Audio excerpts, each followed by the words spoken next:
மதுரையில நேற்று நடந்த தமிழக வெற்றி கழகத்தினுடைய 2வது மாநில மாநாட்டுல 25 லட்சத்திற்கும் அதிகமான இளைஞர்கள் இந்த மாநாட்டுல கலந்துகிட்டு, பொதுமக்கள், இளைஞர்கள், பெண்கள் என எல்லாருமே கலந்துகிட்டு 25 லட்சத்துக்கு மேல இந்த மாநாட்டுல கலந்துருக்காங்க.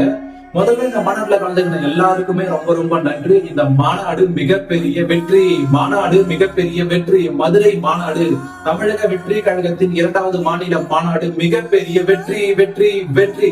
ஏனென்றால் மாநாட்டிற்கு 25 லட்சத்திற்கு அதிகமான தொண்டர்கள் கலந்துகிட்டதா நம்மளுக்கு தகவல் கிடைச்சிருக்கு. முழுக்க பாத்தீங்கன்னா வச்சுக்கலாம், தளபதிக்கு என்ன அரசியல் தெரியும், அரசியல்லாம் என்னன்னே தெரியாதவருக்கு அப்படின்னு சொல்லிட்டு ஒரு தவறான நியூஸ் தான் இருந்துச்சு. ஆனா நேத்து அவரோட அரசியல் அதிரடி ஆட்டமே பாத்தீங்கன்னா பயங்கர பெரியான அட்டாக்கிங்கோட இருந்துச்சு. ஃபர்ஸ்ட் ஸ்டார்டிங்ல பாத்தீங்கன்னா ஒரு லைன் கதையோட சொல்லி ஆரம்பிக்கிறாரு. என்னன்னா, நாங்க எங்களுடைய டார்கெட் யாருன்றத தெளிவா பிக்சரா நாங்க சொல்லிட்டோம். எங்களுக்கு அரசியல் எதிரினா அது திமுக, கொள்ளை எதிரினா அது பாஜக.